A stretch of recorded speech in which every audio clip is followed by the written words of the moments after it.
Commence primary ignition. I'm just not the hero type, clearly. What a piece of junk. Enterprise, this is the captain. I got a bad feeling about this. It's all part of the plan. Engage. Welcome back to Podcast 2 for 1. I'm your host, Donovan Thompson, with my co-host, Daniel Wingfield. and today is episode 150-something of Podcast 2 for 1. If you haven't already, hit that subscribe button, the notification bell. That way, you're up to date on all future episodes of Podcast 2 for 1, youtube.com/2for1 studios, the best place to consume the content. And if you haven't already, wait, I did that part. You would think if you I would still get haven't better. subscribed, like in the 5 seconds since he said it. Yeah, Now do exactly. Now do it. Guys, clearly I'm tired. I mean, I don't know. It's been a week in adventure. Yes, I agree. Here's what I was going to really say, though. If you didn't know, and boy, oh boy, I bet you did not, we are sponsored by Kapow Comics, located at 4047 Eastville Avenue in Sherwood, Arkansas, that they have comic books, collectibles, graphic novels, and, of course, special guest appearances throughout the year. Kapow. And the big thing here, too, is if I didn't know this till because our sponsors don't tell us, but Flash Gordon was there at the store in the last couple of weeks since this recording. Whenever this, so it don't really matter to you, listener. But Flash Gordon was there. That's a pretty cool get. That is a get. It's a great get. Yeah, that's awesome. So they get all kinds of people down there. It's kind of crazy, actually. It seems like it's one of the more. I mean, especially since that other comic store kind of went out. They're one of the more prominent ones in Central Arkansas now. It feels like just they're really doing stuff. The only one, yeah, and they get guests as big or bigger than the Comic Cons down there. Yeah, and and it's probably and then you don't, and one thing is too, you get to go there. I guess it's become like a whole thing about Kapow now, but you go there and you have to wait in line sometimes, but sure, you're not. It's you're there for that one person versus going to a Comic Con. Yeah, and there's 5 different people, and you only might get to meet 2 of the 5, but right. You can kind of plan better. You know what I'm saying? Yeah. It's in that way. I think it's kind of nice to go in knowing, okay, I'm going to be here for this one person and I can get out. Anyway, Daniel, go to Kapow Comics. Maybe they'll pay us someday if you and tell them 241 sent you. You know what I mean? They'll know exactly who you're talking about. They will instantly know and be like, oh 100%. Yeah, our sponsors. Yeah, 100%. Yeah, we're there. Yeah. No, they're our sponsors, Daniel. That's right. Yeah. And we're not. We're not their sponsors. Oh, yeah, they're our sponsors. You could have fooled me. Yeah, that's true. That's true. I've definitely given them way more money than they've ever given us. Personally, just from your own purchases, right? That's what I'm saying. Yeah, easily. Yeah. Walking in there, I've spent more money than they've ever given us. So sorry, listeners. You're here for one reason and one reason only. That's right. Another MCU movie has come out. This one is probably, I would say this is maybe the most divisive MCU movie, or second most divisive I've ever seen in the whole 31 films and however many 8, 10 MCU Disney Plus shows we've had. And we're talking about Ant-Man and the Wasp, Quantumania. And I want Daniel's thoughts first, and I'll give you my thoughts, and then I want to kind of go into some of the things we liked, some of the things we didn't like, and then we can kind of go from there. But Daniel, initial reactions, what did you think about this movie?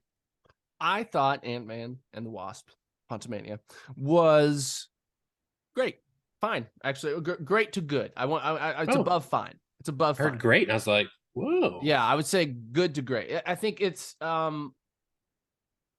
it gave me what I've been craving from the MCU,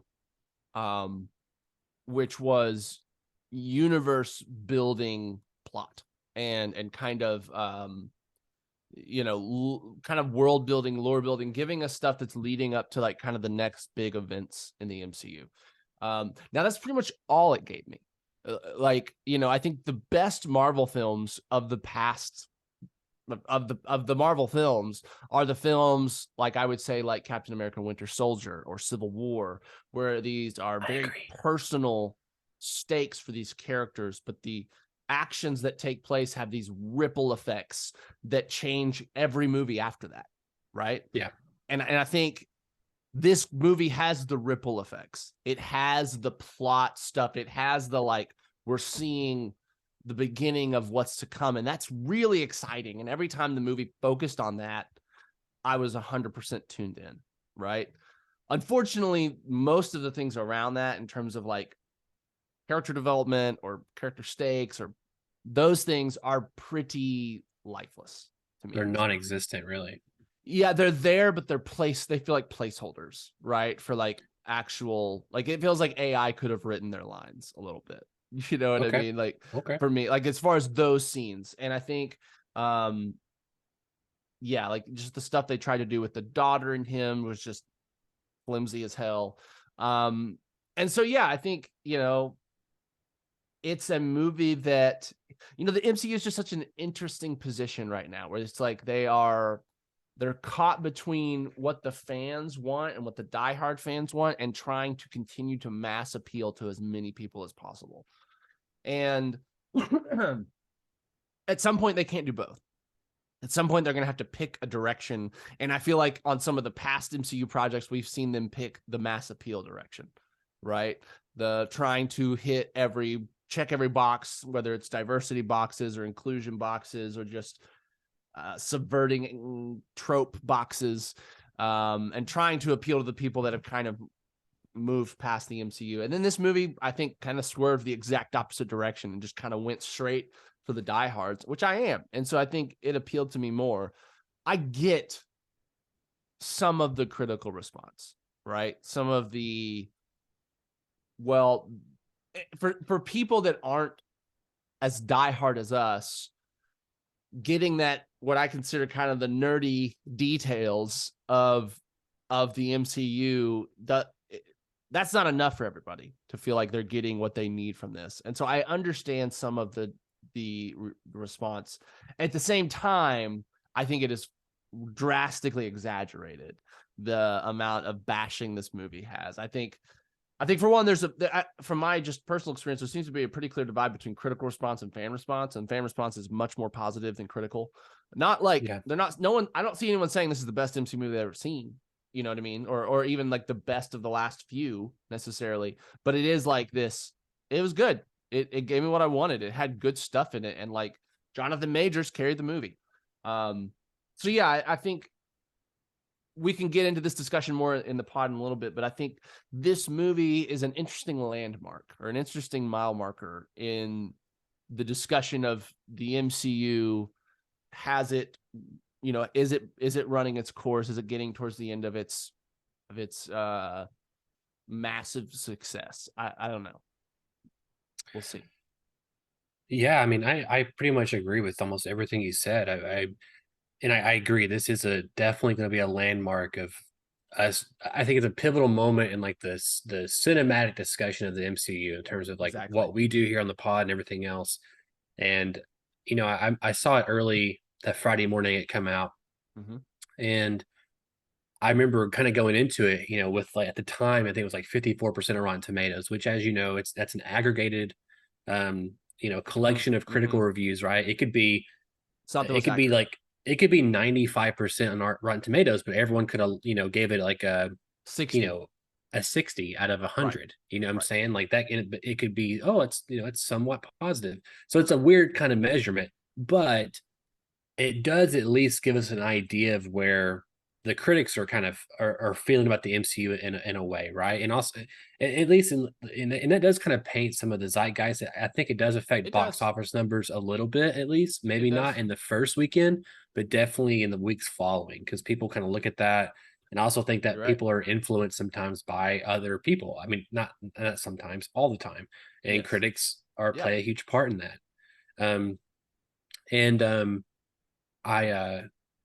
I watched the movie, and granted, you know, I haven't got to watch as many movies lately as I normally have. So I was going into it with like, I get to be at the movies again. And so I was having fun with my drink and my popcorn. And surprisingly, at like 9 o'clock in the morning, there was a lot of people there.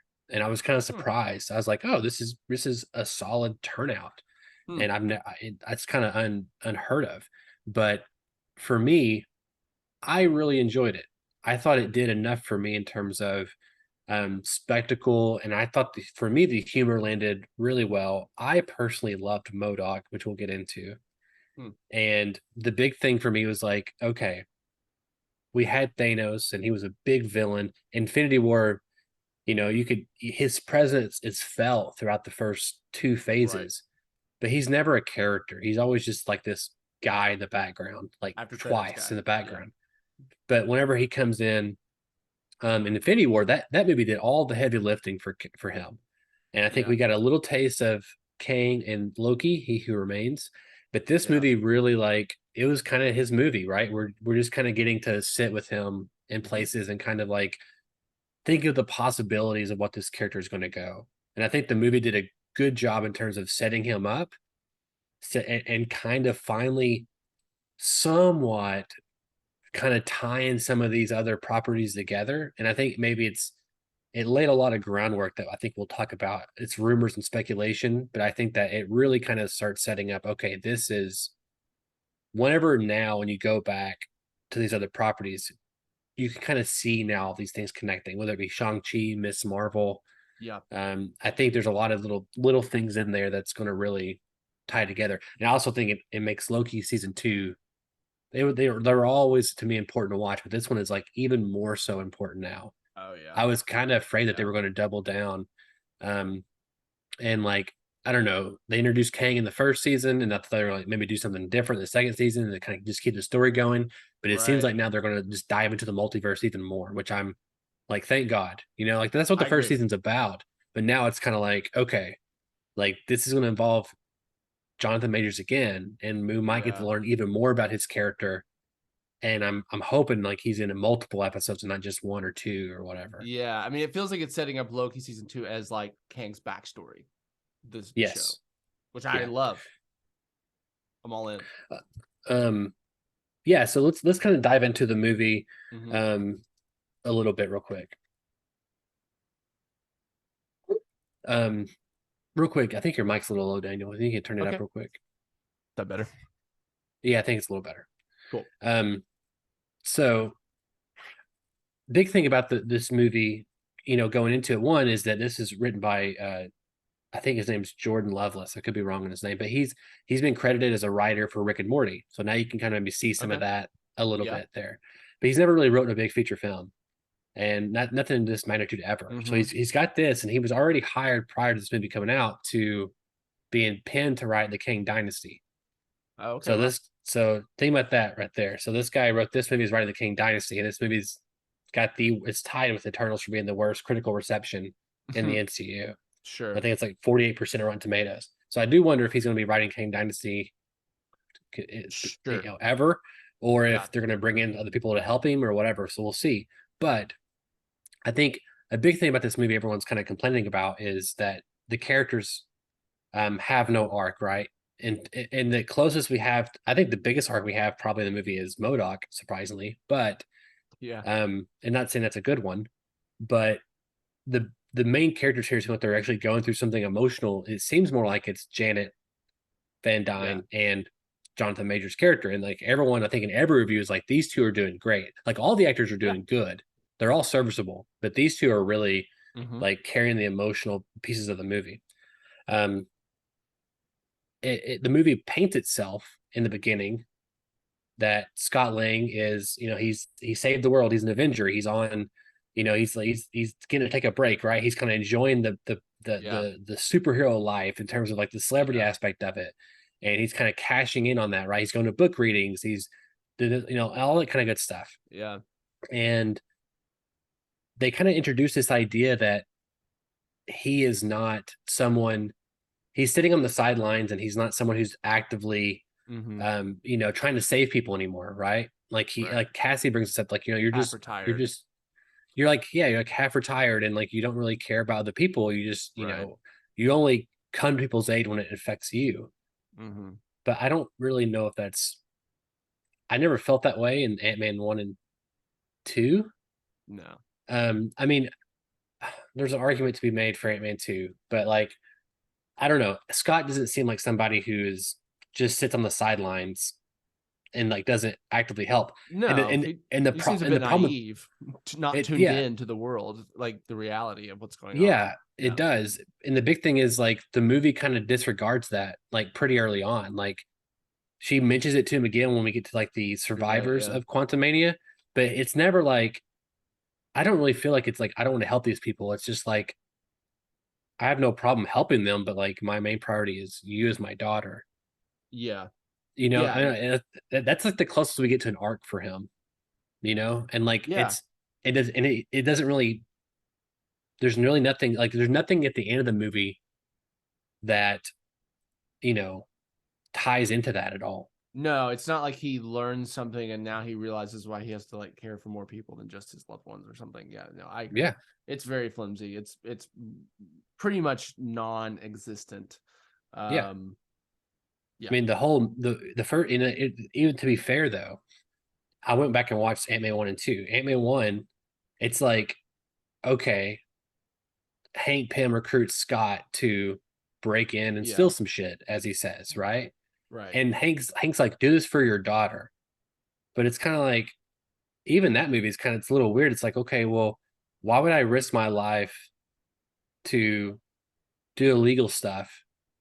Right. You know, like for my daughter. And the idea, I guess they're trying to say is like, you got to save the world. Like, but they don't really say save the world. It's kind of, I mean, like, yes and no. It's kind of more ambiguous as to what Right. is going on with there. And it's more of like, I don't know. That's interesting too. It's like he's doing this for Cassie, but everything he's doing is like putting Cassie in danger. Like he's breaking in. He's ends up causing Darren Cross to go into her bedroom. Right. Like he puts a target on Cassie when Cassie was safe by herself. So it's a little weird.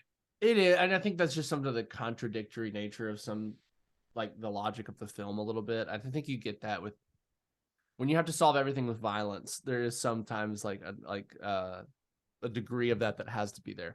I think, I will say, like, I don't, in terms of this being an Ant-Man film, it didn't feel like one. Like the humor was there in spots that like was like Paul Rudd humor, but most of the time, like especially when it would like pop up in a really serious scene, I didn't think it worked too well. Honestly, I thought Hank Pym was the source of the most comedic relief in the film. Just because he was off just kind of doing his own shit and like kind of just like, and then comes in at the last second just to save everything, just in this kind of just like, I got my ants, kind of way. And that's kind of funny to me. I think the humor really, really worked for me. Like I was laughing quite a bit. And like, thing is, I didn't laugh that much in the first two Ant-Man movies. Like I feel like the humor relied a lot on his like posse, right? That his like other ex-convicts guys. And to me, like that humor wasn't that funny.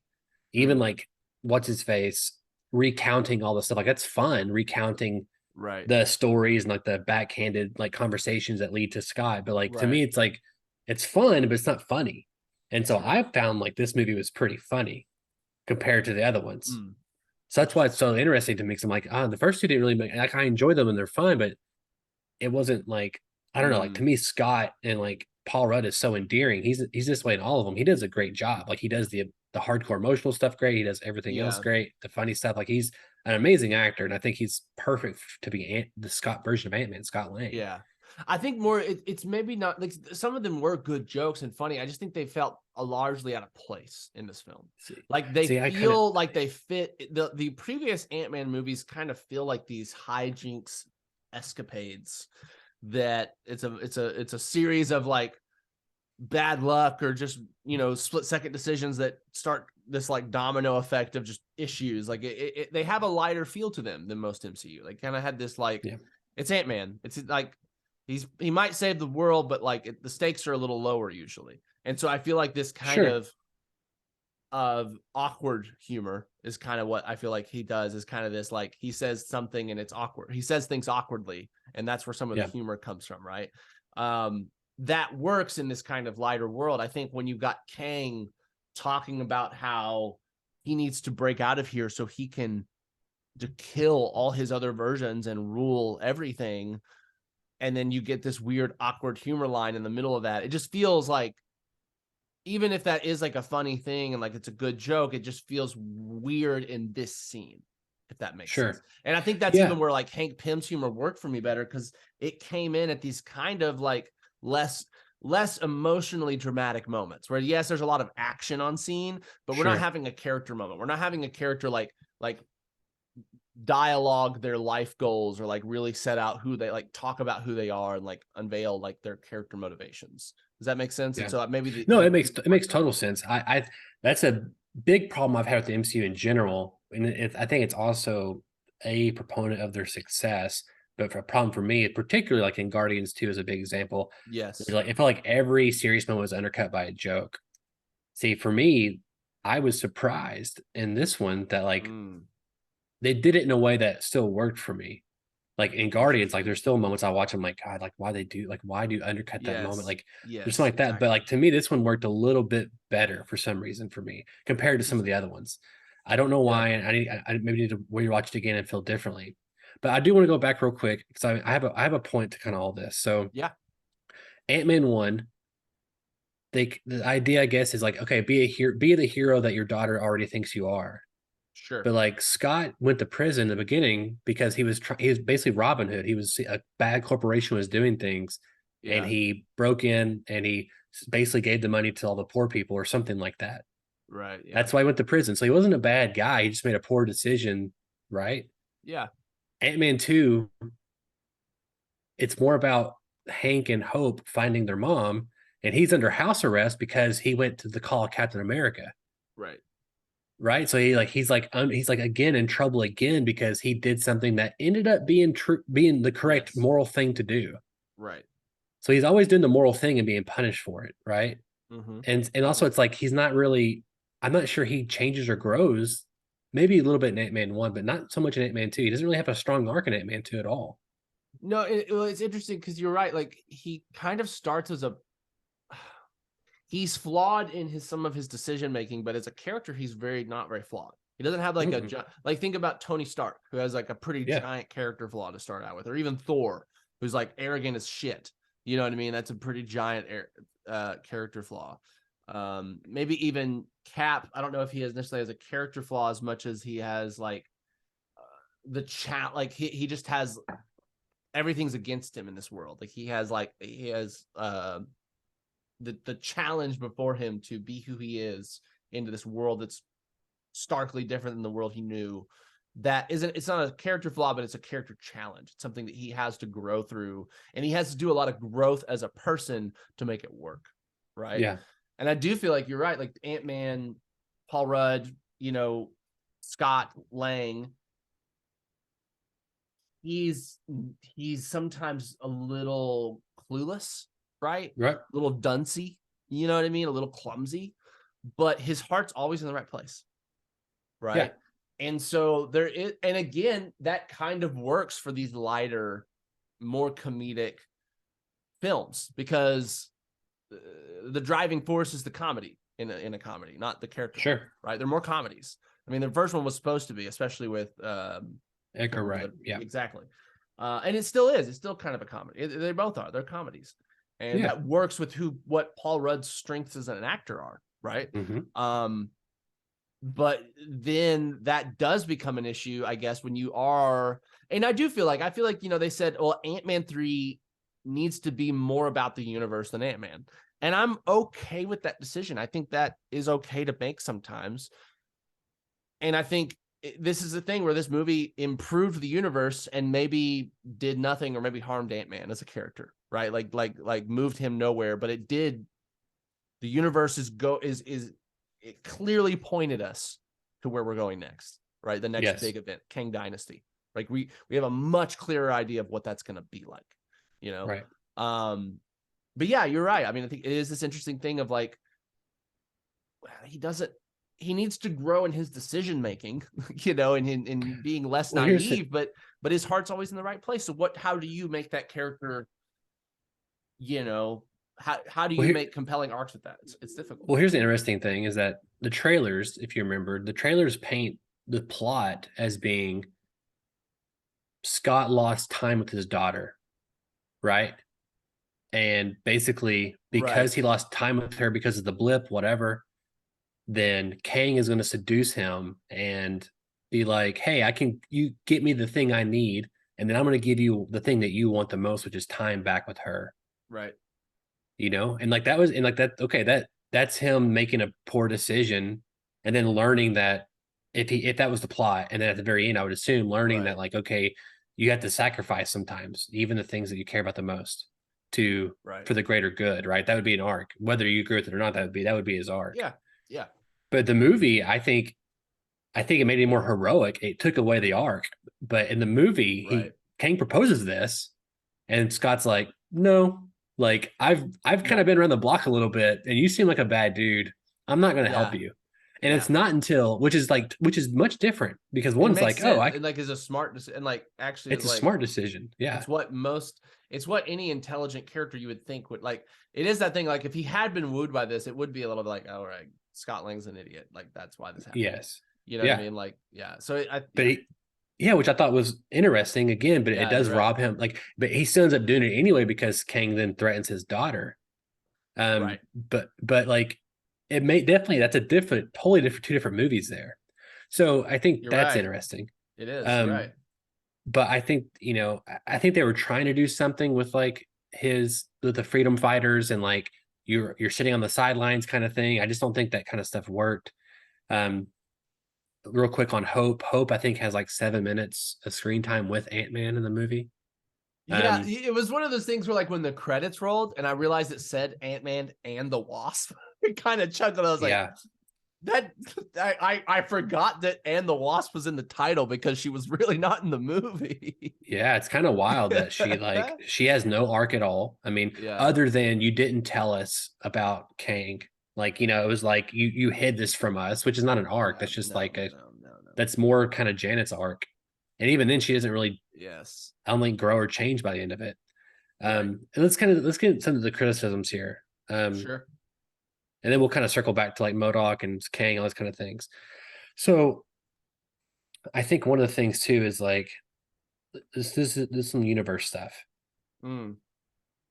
At the end of Ant-Man the Wasp, the post-credit scene is that they're sending Scott to the quantum realm to collect energy, and then he's inside there and everyone gets blipped on the outside. Why doesn't Janet Van Dyne say he probably shouldn't go to the quantum realm? Yeah, no, you're right. I mean, it's one of those things where again, the plot is, and I hate this because it feels very bad. I don't not my kind of writing. The plot happens because characters aren't communicating for flimsy reasons. Right. Right. Like that's why this whole thing again, and it's like I did a little bit roll my eyes when they're like, no, you're sending us like what? Yeah, if that was such a like you could end the universe, why wouldn't you like first rule be, hey, no one send any signals down there? Yeah. You know what I mean? Yeah. Now there's a couple things here. One, Ant-Man 1, Scott goes to the quantum realm, but it looks like he's not as deep. You know what I'm saying? Like it looks like he's like floating in space. He's not like on a planet. There's like levels of it, right? It's what it feels like. Yeah. So, and even in the post-credit scene, Scott is also, I'm partly asking these questions, Daniel, because I think I have answers to them a little bit. Sure. But and the post-credit scene also, he's like floating in space again. He's not like on the Earth. He's like looks like he's at a level of the quantum realm. Mm-hmm. Which I would argue then, if in first Ant-Man he just changes his regulators and he goes big and that's how he gets back out of the quantum realm. So it's like, well, why can't they do that again in this one? Why can't he just get big? Yeah. Well, I mean, at some point, it's just that's the messiness of this level of science fiction, right? It's going to contradict itself. It is, and again, stories, you're going to eventually contradict yourself with like science. And again, I kind of think that he's also they didn't go deep enough. I think that might be a big reason because whenever Michael Douglas goes to get Janet Van Dyne in Ant-Man 2, he does land on like a organism kind of planet to get her. Right. So it feels like he went deep enough. You know what I'm saying? Yeah. And she does say like, here's my coordinates, right? In Ant-Man 2. So I think it's a little bit, I think it's okay. I do have a bigger solution as to why all this kind of, it's multiversal kind of stuff. But another thing people didn't really like, a lot of people didn't like, is MODOK. And I personally loved MODOK. A couple things. One, I love that they tied it with Darren Cross. I think it makes total universal sense that it's this guy that we already met. It kind of gives us a little bit of, automatically paints him with the history that in the comics, he's just like this dumb looking, I mean, like he's fun dumb looking. Like he looks Yeah. like he looks like he does in the movie for the most part. Like he's just weird looking Yeah. sized robot that just kills things, and he's typically the butt of a joke. I mean, like he's Mm. and like it's one of those things like, will they do MODOK? Like that'd be a fun thing if they ever did it, kind of thing. And now that they did it, Mm. and they, people are kind of like they hate the CGI on his face. I think it works in the context of like we're in the quantum realm. This is Yeah. who knows what he looks like. This is a place that doesn't exist in our reality. So like I can buy that. Like it looks weird, but like I'm okay with it. And Right. I don't know why, but like I felt so bad for him throughout the whole movie. Like I Mm. think that the actor, he did a great job to me, and like just making him feel like this character that, I mean, everyone's upset about like Cassie saying, "Hey, don't be a dick," and then he's like, he makes a total character change from one line. But for me, it totally worked because he feels like this character that he was on top of the world the first movie, Yeah. and because of he was going insane at the end of the movie due to the Pym particles, but Right. also he's this character that literally has no identity, and he's grasping onto what everyone else tells him his identity is. Kang is, Right. you're this murderous robot. Right. So he is. You don't have to be a dick. Oh, I don't have to be a dick. It's like this really simple-minded person Mm-hmm. or object or Yeah. thing. Very childlike. And I think like it made him so, like, to me, sympathetic. And it has probably one of the best moments in the movie too, when he's like, I died an Avenger. Like that is one of the I know best. that was funny. Yeah. It's And then Scott's brilliant. like, just like, don't no one argue. You know what I mean? Yeah. You It's did. so good. Yeah. It To is me, that funny. was great. I liked that. And I agree. I think I mean, I didn't think the CGI looked great, but I don't know how you do that character and it looks great. You know what I mean? It looks, just yeah, I the mean, like, proportions that you have to do to make that character what he is. Like, I don't know. It'll be 10 years before we have CGI that makes that look realistic, I guess. But like, I yeah. don't know if there is a version that makes that realistic. There is this uncanny valley to it just because of the proportions of his face. Yeah. That is the character. That is a part of who MODOK is, right? I agree Yeah. with you. I liked that he had connection to the universe. I liked that he had connection to Ant-Man. I think that was a strong decision and a good decision. I thought I didn't hate him. You know what I mean? Like I didn't think he was like, he didn't steal the show for me. You know what I mean? Like, Sure. but I thought the arc worked, and I did think that was funny at the end as well. Because I do think he showed signs of like kind of being manipulated. You know, he didn't seem like he was, Yeah. it wasn't all his idea to be this way kind of thing. And so I think that worked, him turning at the end. I think that worked fine. Yeah. I think I think he has to be, like, for me, one of the saddest characters in the MCU. And I don't know why. I felt so bad Yeah. for him while I was watching, especially towards the end. I was like, I feel bad for this guy. Yeah. I don't know. I really did. Yeah. And so I mean that was, I think MODOK worked, and I'm surprised too. that hear you say the same. Well, and I'll say this too. Like, I think part of why he works, and I think you are right. He's this weird, strange character. I agreed with someone else posting about this on Facebook, but this movie, the production design and aesthetic felt like Star Wars to me. In fact, it felt better than a lot of Star Wars we've gotten recently in terms of it feeling like alien worlds. It feels like worlds and cultures and species that are fully fleshed out in their own universe. You know what I mean? And that's what Star Wars felt like. The world building of Star Wars was it felt so intricately planned and designed to make it feel like this giant universe. You know what I mean? And the recent Star Wars movies don't feel like it. Feels like we're seeing the same aliens we've seen since the beginning, you know, in the same planets doing the same things. It feels like in the George Lucas, every time it was like, oh, what's this fucking alien and their culture that he's come up with, like a slice of it, and you feels real. You know what I mean? And that is what I felt in this world of like this quantum realm, this weird ass place where physics work by different rules, where all these kinds of things, and you did all these alien beings or these natives or whatever.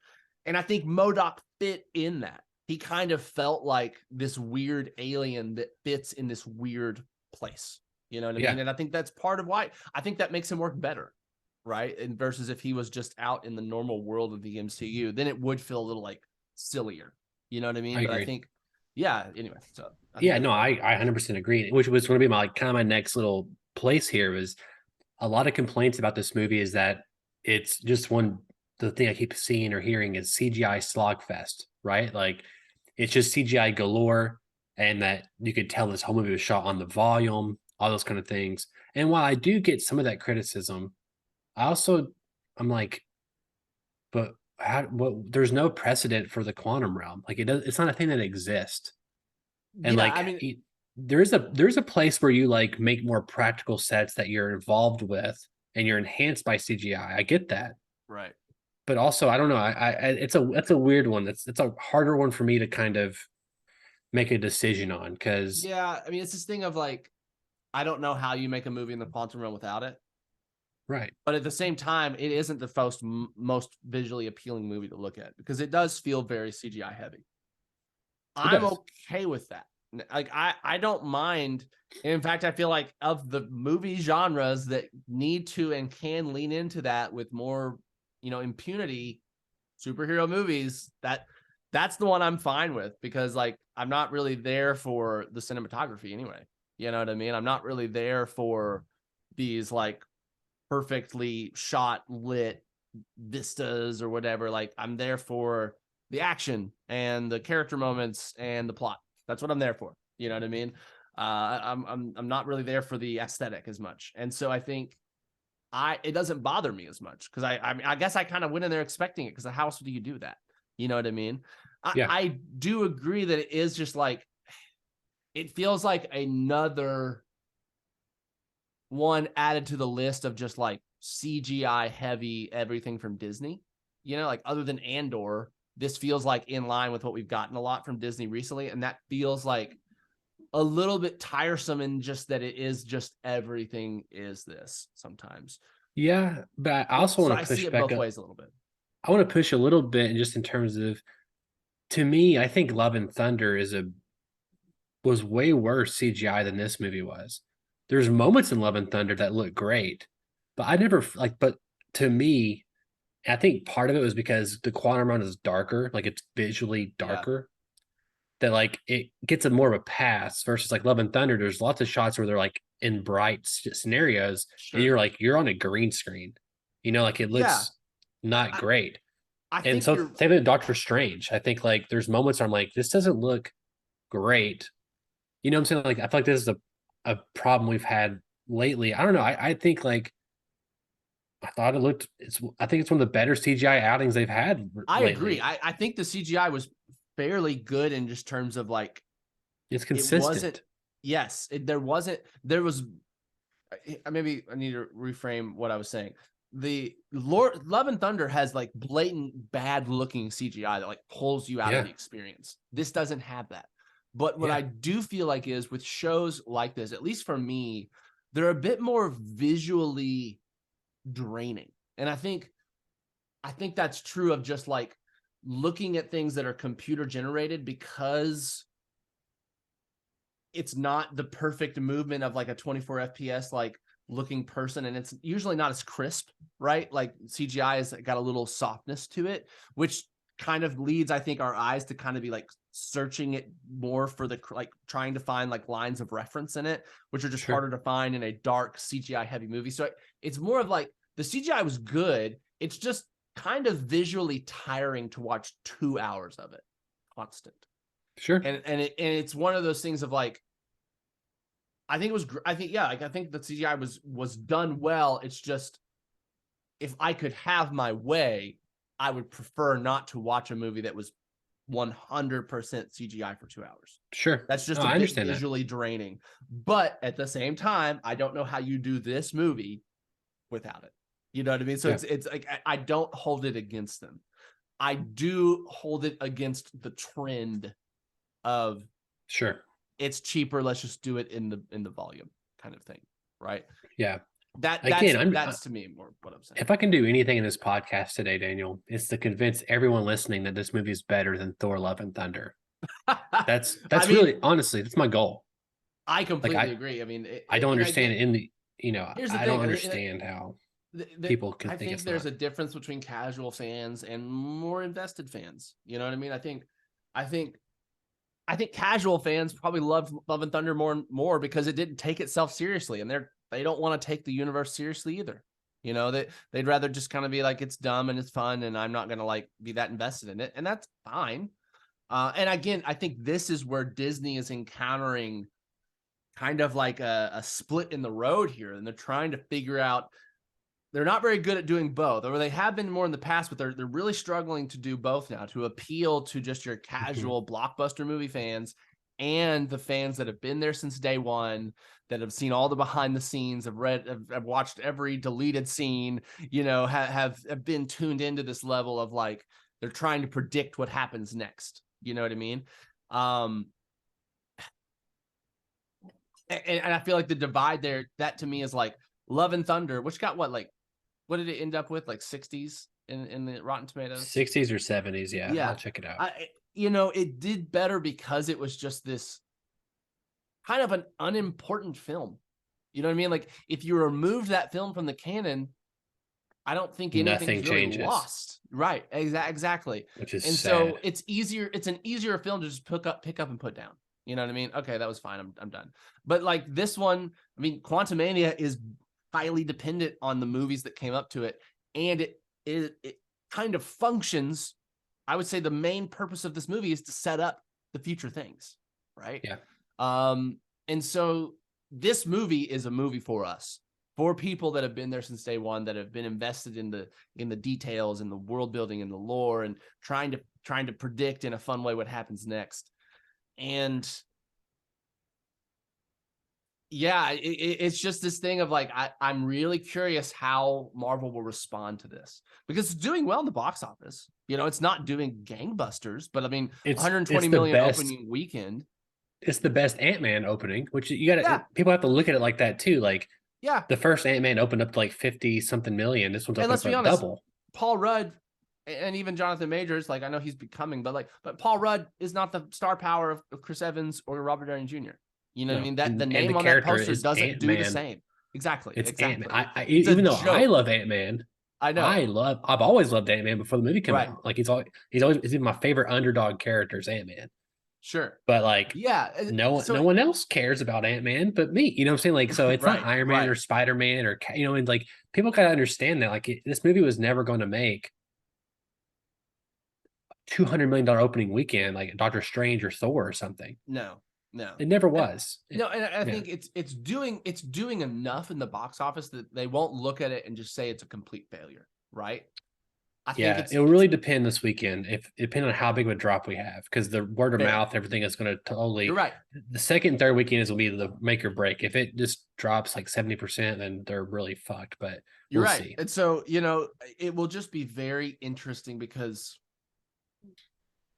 you look at the last phase, the Miss Marvel, She-Hulk, the good ones, WandaVision and Moon Knight and Falcon and the Winter Soldier. You look at Eternals, you look at the Spider-Man 3, like and then Doctor Strange and Love and Thunder, and then this one and Black Panther. Like, I feel like each movie like, you could almost divide them on two sides: the movies that take itself seriously and the shows and movies that don't. You know what I mean? And like, and to me, that's a clear divide of like which ones I prefer and which ones I really don't care for. You know what I mean? But it's just, I don't know which one. I mean, Disney wants both. We know that Disney wants both because both mean more money, right? And the MCU can't survive without the diehard fans. If the diehard fans weren't there, the MCU wouldn't be what it is. But at the same time, it has established itself as one of the most the most profitable IPs that have ever existed in all of entertainment. And that is its reputation, like at a executive level, right? Yeah. And so that is what they expect out of it. And so you have to appeal to as many people as possible. Like, that's the rule. Feels like that you have to do that. If you're making it Disney, you have to appeal to it. Like, there's a list of everyone that has to be appeased to some degree. And I think will they be able to balance that? I don't know. They haven't been doing a great job this last phase. They have not lately been doing a great job. I think the answer always goes back to you. It's the first thing you said, and it's the one I agree with. What's the best MCU movie of all time? My answer is pretty much always been to come out is Captain America: The Winter Soldier. Yep. And the thing that movie had it had three things. It had specificity on what kind of movie it wanted to be. Wanted to be this Condor 1970s thriller, Spy action thriller, yeah. spy action thriller. But it had a character. But Steve had a character arc. It was about Steve and his perspective and challenging his beliefs, which is interesting because he's one of the hardest characters to do a character arc in. Yes. So you're challenging And his I would belief even in his place argue in the world. he doesn't even have a massive arc in that. Again, it's more about the challenge. It's more about can Captain America hold true to his character in the face of all of these complicated challenges that are gray areas and there's no clear right and wrong. Yeah, again, yeah, Right? and like you're right. It's not that's a harder one to talk about, which I'd love to at some point. And we he have a does, lot right? Like his his arc is he doesn't kill Bucky. He spares him. He is willing to let Bucky kill him rather than to kill Bucky. And like that is him holding on to his values in the face of death. In the face of I will die if I continue to be the person that I think I should be. And I think that's that works for who that is, you know. Yeah. No, yeah. And so like that was a little harder to nail. But the third thing it has is it's universe changing. Yes. Hydra being or Shield being Hydra was like a huge deal that totally repainted how we saw the Marvel Cinematic Universe up to that point. Yep. So it had all those three things, right? Even the arc is a harder one, but at least it's all about Captain America's choices and character. It's just a different kind of arc. I think it works great. Is. It's just a different. It was a brilliantly done for who Cap is. Like that's how you do Cap. Yes, exactly. Yeah. So like that's the thing is like they need to be specific again. I think they were trying to with Eternals. They were trying to be like different and like a different look and voice. It just didn't hit on. I think they just bit off more than they could chew with Eternals. I feel like that honestly, the better version of Eternals is a 10-episode TV show. Yes, you have 100%, time to give every character their and I walked out of that movie more positive than others, but even then it wasn't like I think I didn't love it. I just like, oh, this is not bad as everyone says it is. No, it was just messy. Eternals had some beautiful pieces of the puzzle. The puzzle didn't come together quite right. You're right. 100%. You're right. So I think that's kind of how they do it. They got to make sure that it's hard. It's hard making these kind of movies, but they need to go in with the plan and be specific on what the objective is. And then, they don't always have to change the universe. If they don't change the universe, they really have to change the character. Yeah, you're right. You're right. And so, if you're going to change the universe, it's best to also change the character with it. But in this case, they did one of the three. You could argue Civil War doesn't necessarily change the universe. It's not like we know things differently now. No. But it totally changed the universe. It changed the landscape of the dichotomy of the heroes and the relationship with each other. It only changed it through the relationships. It's not like there's a new bad guys or there's I agree. I just think it's a little different than like I feel like that Civil War is a character movie. It's all about the characters and their passions and beliefs and those conflicting and like trying to, you know what I mean? It's I guess to me it's like versus like I agree with you. I think the perfect Marvel movie is the Winter Soldier, where it is highly emotional and character personal to the character, but it is also when the movie ends, you can't wait to see where the next movie picks up that thread. Because it has opened up so many fun possibilities and ideas and like promises of future cool ass plot. And the pieces that other movies have to deal with now. You know what I'm saying? Like, and that's where I think Quantumania does do the thing in terms of like, it doesn't make always the best ramifications or decisions, because we'll get to that in a second, because the next thing we're talking about is KANG. I think the rest of the pod will be about KANG, but it tries a little bit. I think that they could have done more, but let's get into KANG here, Daniel. So I think the one thing that we hear amongst every single person who has watched this movie, whether the review is bad or good or somewhere in between, is that KANG is awesome, that Jonathan Majors does an amazing job as KANG. And I agree. I think that he is every time he talks, he's just an amazing actor, and he does so many different things with his face, and like he's intimidating, but he's charming, and he's seducing, but he has presence to him. And then especially when you go back and watch He Who Remains and Loki season 1, and then this, and then Oh, just yeah. kind of, we'll talk about the after credit scene in a second, but like I think that he is a perfect foil for the universe at large, and he is someone that Yes. can, if they do him plot wise correctly, he can rival or be as good as Thanos was I agree. in the first three phases. Like to me, that is set in stone now. Like I'm like, okay, like I Yeah. always thought it was possible. I thought it was going to happen no matter what, but like I feel like everyone's in agreement now that this is the big bad for phase 4, 5, and 6. Yeah, I mean, his performance was just at a different caliber than Yeah. everyone else. It was just on just several levels above. You know what I mean? Like the range of emotions he could give in a look without even saying anything, you know? And that has been true of every time he's been Kang on screen. Like Jonathan Majors just feels like he is like a good ass actor. You know what I mean? Like when we think of the best actors in the MCU, I think of Tom Hiddleston. I think of Benedict Cumberbatch, even though his character doesn't necessarily give him the space to use all his range. But when you look at Benedict Cumberbatch's like filmography, it's like, holy fuck, this guy's like really, really good. But like, yeah, Tom Hiddleston, I do think of like, I think of the Olsen. I can't think of Wanda. Elizabeth Olsen. These actors that are more than MCU actors. They are, and even I would say, what's his name from Moon Knight? Both of the guys from Moon Knight, both of the antagonists, Oscar Isaac and Ethan Hawke.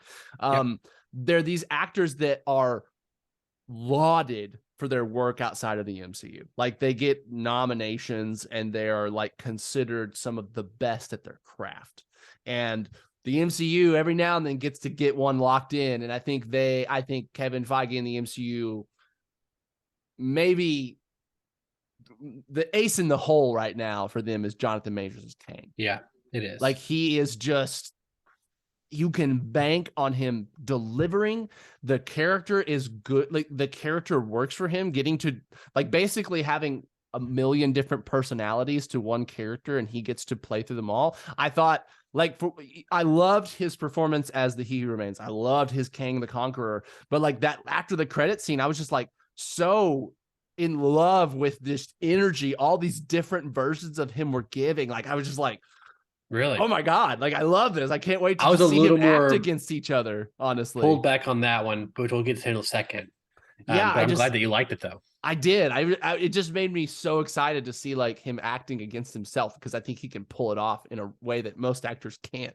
Yeah, I mean, he stole every scene he was in. Like, you never wanted the camera to cut away from him. You never wanted anyone to interrupt. You talk, man. You just monologue and everyone shut up. Yeah, he made the movie. And I think he is the reason that I'm like, this movie makes me more pumped for the future of the MCU than anything has since like Spider-Man 3. So No Way Home. And so that, I don't know, that again, that's enough for me to feel like, yeah, I got what I needed out of this MCU movie. Like what is like the base minimum of what I need to be satisfied? I'm ready. I'm ready for what's next. I'm ready for part 2. You know, I'm ready for the rest of the story. Yeah, no, I think we're all in agreement here, Daniel, that everyone loves Kang, and I cannot wait to see him get with all these other heroes and like play against them and then play against himself. So I think we're all in agreement with that. But let's kind of talk about the plot of Kang and maybe what happened with him, and also like maybe where he's going or what the ultimate kind of plan here is in the multiverse saga. Yeah. So obviously the movie starts out with like he is being exiled to the quantum realm by the other Kangs, right? Mm-hmm. Mm-hmm. He's been exiled there, and with his ship, and his ship has the ability to traverse through time and also it seems like different multiverses. Yeah.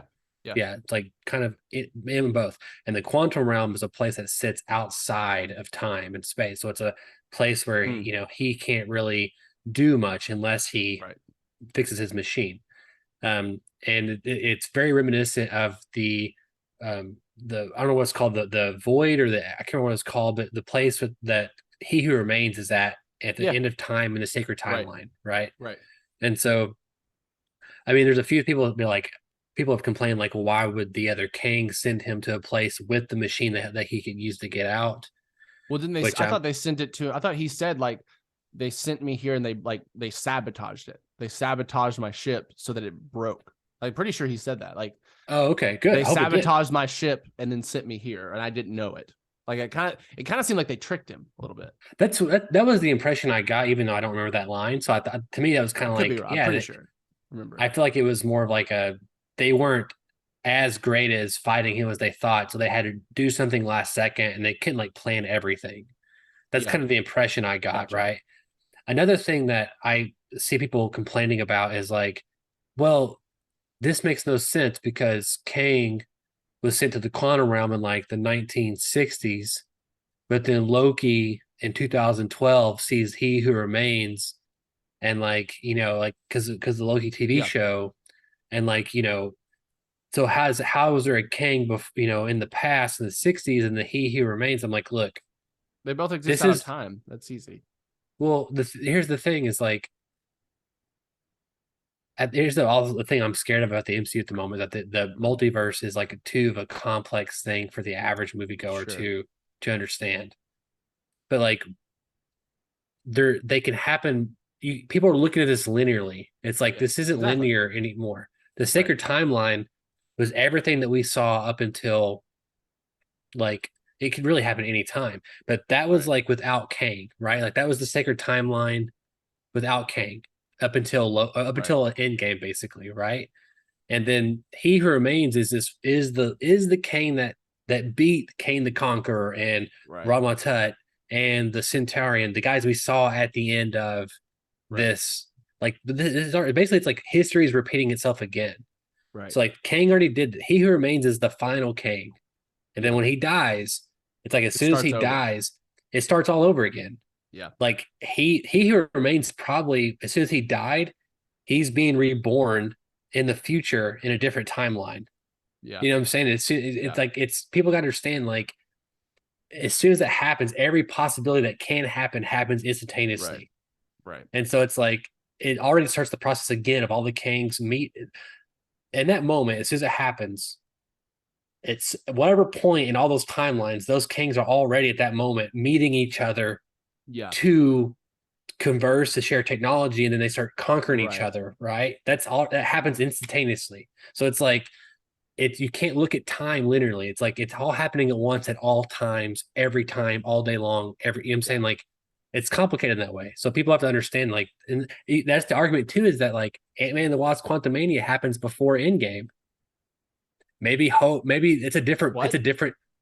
Does it? Well, it happens technically. Well, the story happens before the end of Infinity War, and the post-credit scene happens. Ant-Man and the Wasp, the first, the second. Okay, sorry. The second one, yeah. So like, you could be like, well, why would Janet send Scott into the quantum realm, right, with knowing that he's there? It's like, well, technically, he may not existed in that time. Like, that could have been the sacred timeline, and He Who Remains. There's no Kang yet. There's no Kangs yet. Yeah, you know what I'm saying? Like, that's how you. Yeah, and to some degree, this is like just what you get into when you're adding on to lore that you're kind of. You have established lore, you're building off of like comic lore, but you're also changing it, right? And you're kind of tooling it to your own thing. So you're kind of making it up as you go a little bit too, right? Yeah. And it doesn't bother me. I mean, I guess it's like, but that makes sense though. Like, yeah, it does. And I think it's just like, well, this is what happens when you try to scientifically explain impossibilities, you know, as fans, as we try to like make everything in this world fit with the rules of our world. And I just, I think that's pointless. That's just a frustrating endeavor. You know what I mean? It's nice. It's cool when these made up universes play by rules that feel similar to ours. And sometimes it can feel like we can identify with it better. But I think as long as it's playing by its own rules, it's fine. As long as it's like being consistent with itself, I think it works. I agree, and I think that's the thing that I fear for the general audience. The thing I just explained is something that I don't think my mom would probably wrap her head around too much. Right. You know what I'm saying? No, you're right. I remember Free Guy coming out, and you didn't really like Free Guy because of like how it treats, like, you don't think it's like a good indication of like gamers and that kind of stuff, right? That's a separate conversation. But the reason why my mom didn't like it was because she didn't really understand what was going on. Like, In that what's an NPC? context, right? What's an NPC? Like, this is Yeah. a video game character inside the game. Like, so she didn't like because of that. And I was like, oh, like I was like, okay, like that's not her world. Like that's not something that she Yeah. has to think about or she's had to Yeah. deal with a whole lot. So like Yeah. I wondered that same thing with like the multiverse. Like, what is are people going to be like checking out because this stuff is too complicated? And like, Right. I don't know. I That's a think hurdle. That's a hurdle that MCU is gonna have to figure out. I think you're right. Like that's another part of the discussion of hardcore fans versus casual fans, right? Like the more this universe expands, the more complicated it almost by law has to get to expand, right? Yeah.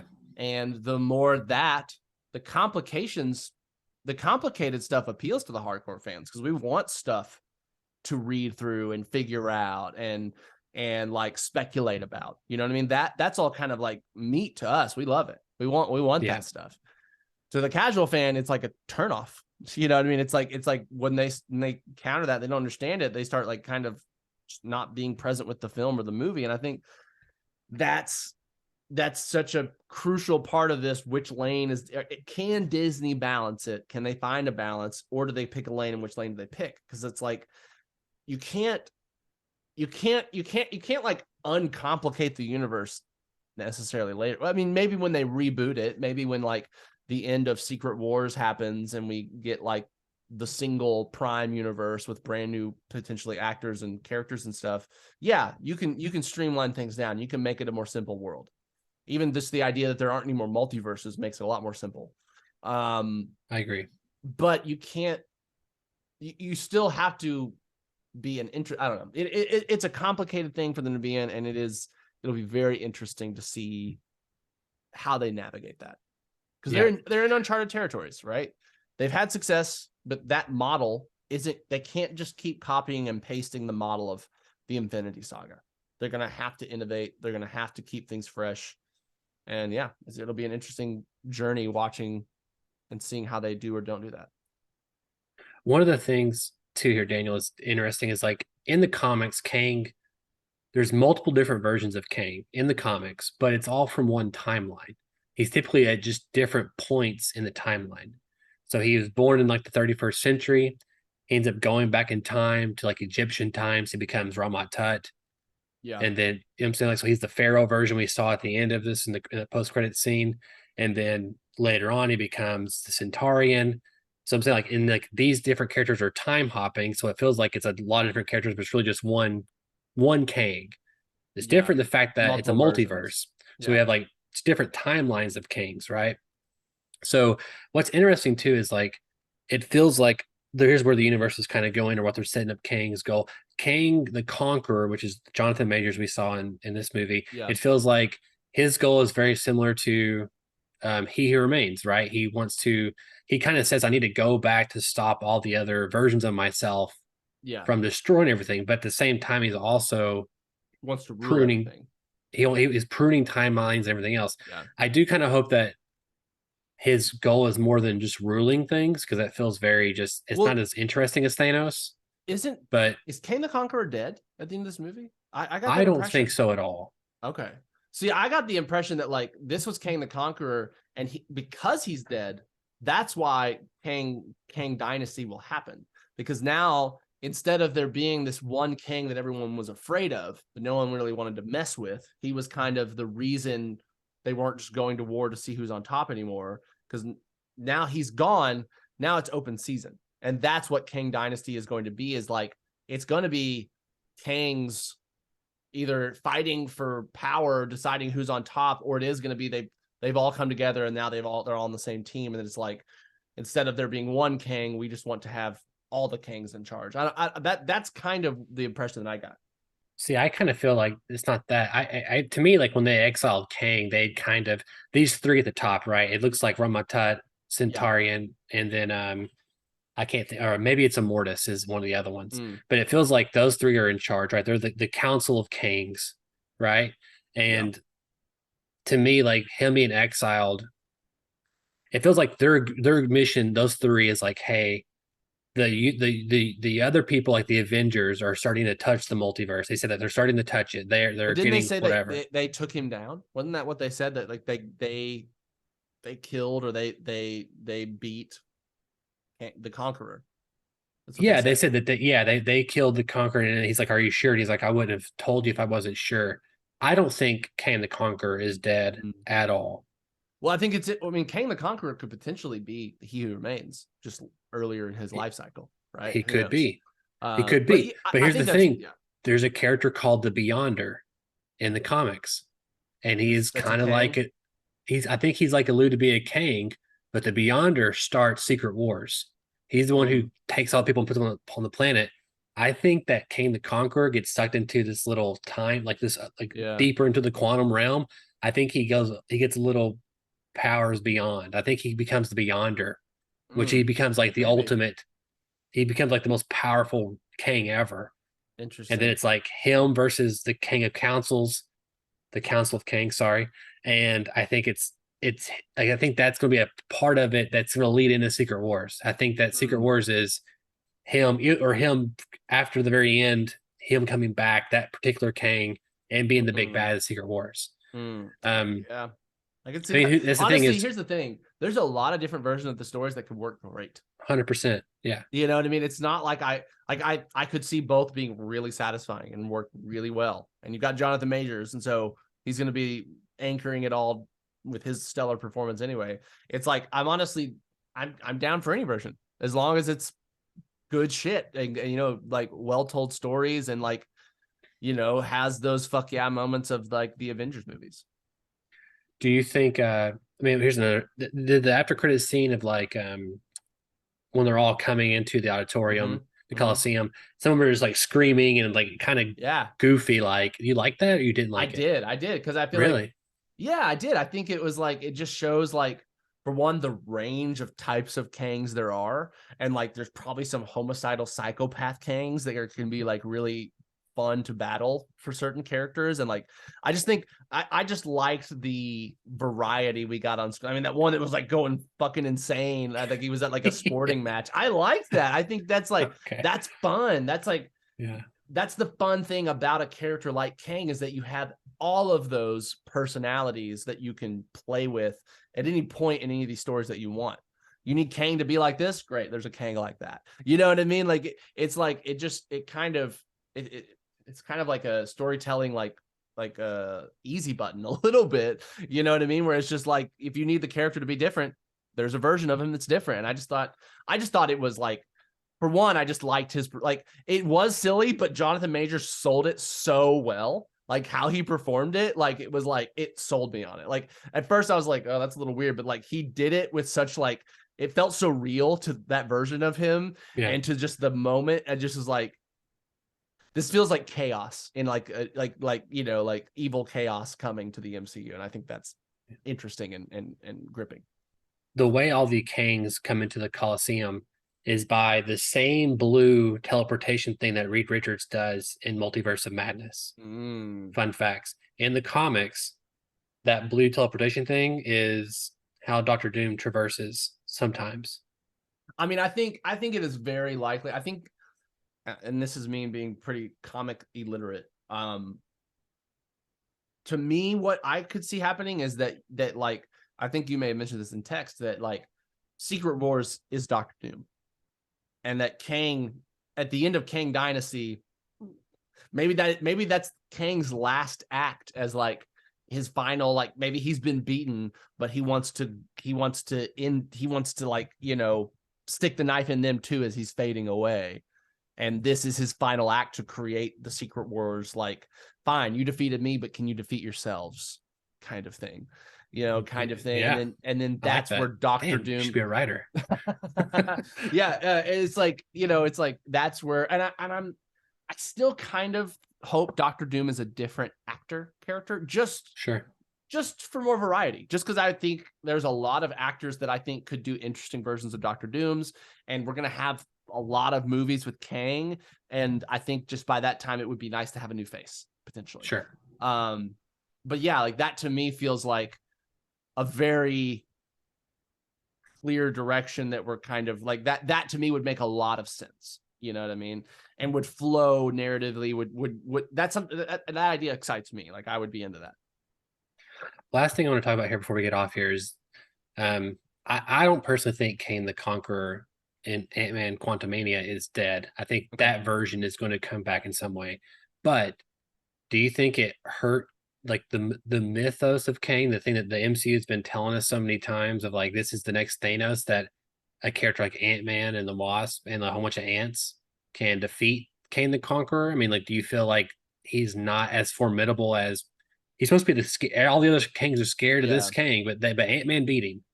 Yeah, I mean, I kind of no, it didn't bother me too much, and I think part of it was I kind of felt like, and maybe this is just the impression that I got, that this was kind of a not at his peak Kang the Conqueror. I agree. I mean, he's been alone for how many millennia of the time that doesn't count, and you know he hasn't faced much opposition. He's pretty in charge.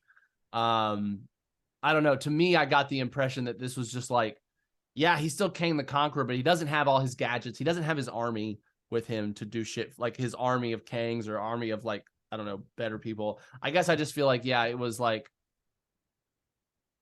and it was lucky that they did what they did. Like they, you know, it's always by the hair on your chin that things work out in these kind of movies. But it does. I felt like it worked. I felt like, yeah, you've got Kang, kind of, you kind of caught him off guard. He doesn't expect these guys to be a threat either.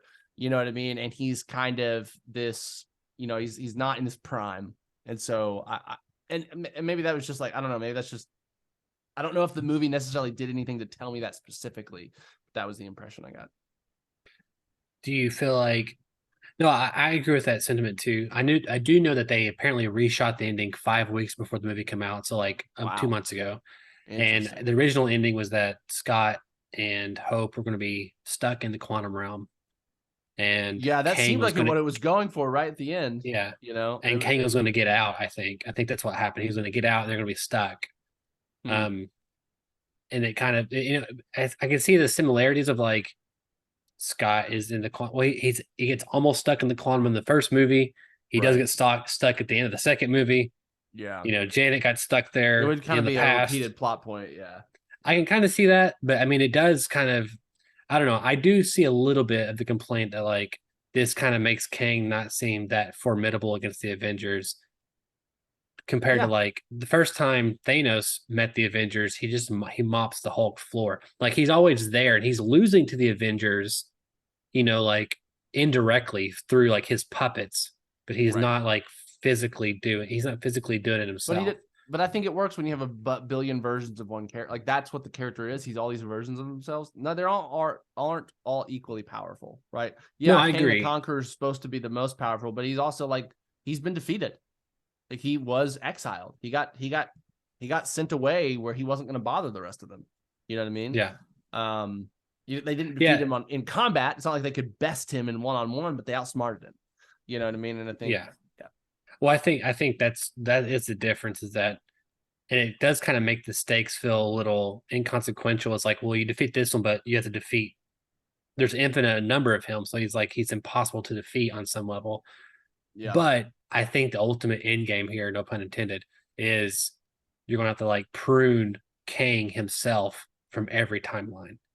You know what I'm saying? Right. And the question is, where's the good Kang?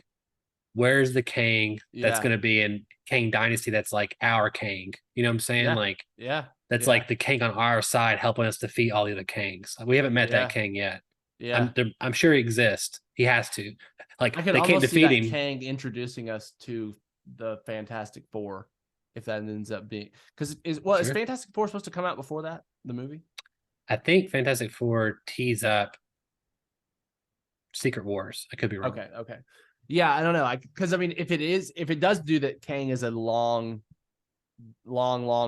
descendant of Reed Richards.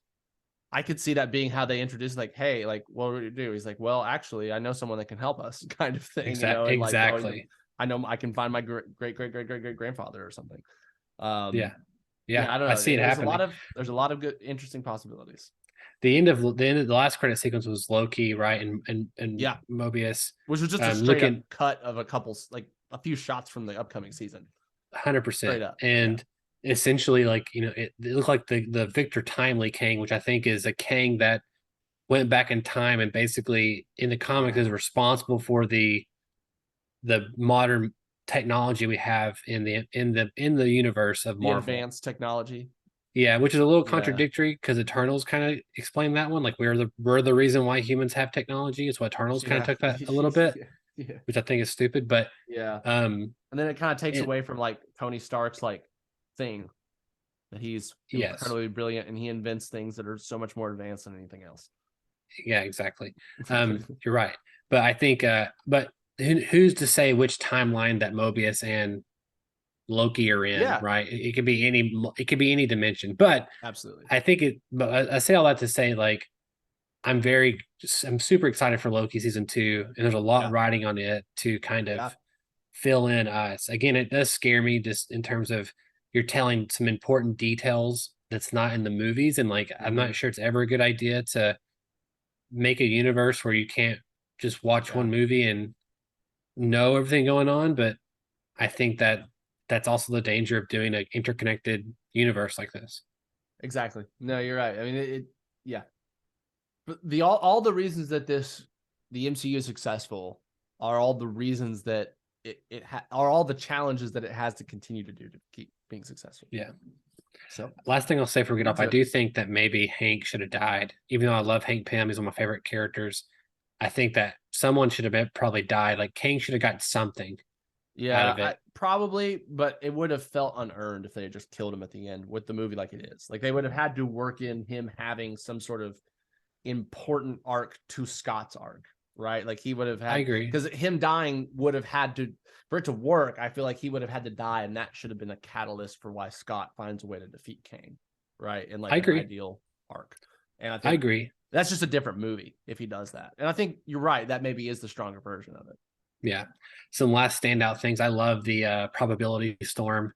I thought it was super fun and and going in and like it wasn't much of a heist. It was more like do this one particular thing. Like it wasn't an intricate heist. It was just like but get visually to A to B. great. It was, and like seeing the one like Baskin Robbins, Scott. Well, and fantastic. I love the moment when like they all started working together for Cassie. Like that was awesome. Oh yeah, and he's climbing up, and they're helping him up, and like. I loved that. I thought that was really like it felt like a cool moment for Ant-Man even. I did too. Yeah. Like, I love him being Giant Man. Like he was Giant Man a lot, and he was just I think Paul Rudd delivered. Like I even love whenever I love a good fist fight. And I think like that's one thing that the MCU sometimes doesn't do is like they just do powers. And I kind of like just two guys just like let's just fucking go. Yeah. You know what I'm saying? Yeah, and there's something fun about that. And I like that part of it. And I like too, like just even Jonathan Majors, like you thought you could win. Like his look whenever Paul gets up, he gets like he's such a good actor. He gets this look like come on, dude, like you're done. You know, like it's so good. Like there's so many things like that. Jonathan Majors killed it. Like I want to watch it again just so I can see his scenes. You know, I do too. Like I feel like I could start the movie when he's on because it's almost like halfway through the movie. It feels like before we actually get to him. It's a while. They you see him in the very first scene, but yeah, it's like 30 minutes in. Till he's a part of the plot, kind of. Yeah. You know, but yeah, no, I agree. His performance is enough reason to rewatch this movie for me too. I agree. No, it's some good stuff. There, I mean, again, I'm surprised it's getting such a negative reaction that it's getting. I don't think it deserves it, but no. I think also the expectation what an Ant-Man movie should be is partly there, and I also think that there is problems that they don't really go through a whole lot character arc wise. It's more of a piece. It's a piece of the puzzle to move the Marvel universe at large. Yep. And sometimes they nail it, sometimes they don't. Daniel, how can our listeners write into us? Listeners, you can write into bit.ly/241mail. Let us know what you thought of Ant-Man and the Wasp Quantumania. I'm sure we're probably going to have some diverse opinions out there. I'd be interested in what our friend Joel thinks as another kind of diehard into the, a diehard fan of kind of the world and the lore and stuff. But yeah, write into us, bit.ly/241mail. And if you can't find us at our bit.ly, you can always write us in the comment section below, youtube.com/241studios, the best place to consume the content. Daniel, I'm glad we talked about this. I know that I've been foaming at the mouth for like a Yeah. week since I watched it to kind of dive into it. I could Yep. keep talking about it forever. There's like things I'm remembering as I say this. I'm like, oh yeah, this part, this part, this part. Yeah, But I'm yeah. sure we'll have more time in the future to talk about all the MCU things. Our next big MCU project is Guardians of the Galaxy Volume 3. Ooh, And I have buddy. no doubt in my mind, if I could bank on any movie that's gonna Yeah, make me I feel good about agree. the MCU, it's probably That that one. last trailer, phenomenal.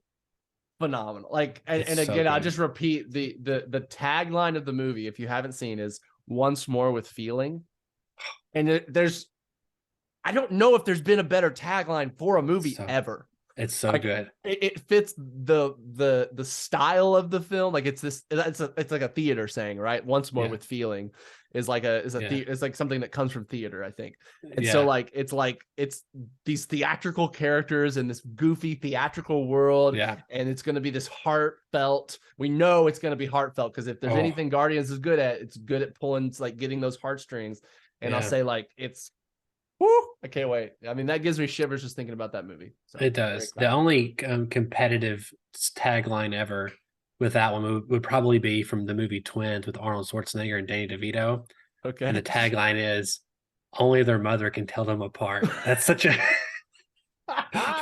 that's my listen. The truth is my that the personal favorite. '90s, I feel like, were the bastion of amazing They were movie, great. like lines, like for a movie. Like I feel like in the '90s they got really good at like the playful double entendre, like lines for it. Yeah, so I'm sure there's probably a the lot most in the '90s that are really good. The most famous superhero one is definitely Superman the movie, and it's "You'll Believe a Man Can Fly." That's like the optimistic great one. Yeah. But no, I'm very excited for the MCU, the Guardians, and then very soon, podcasters, we will be back for Mandalorian season 3. I mean, we're like which is right around the corner. away. We're a week away. Wow. A week away. So anyway, my name is Donovan Thompson. I am Daniel Wingfield. And we have spoken.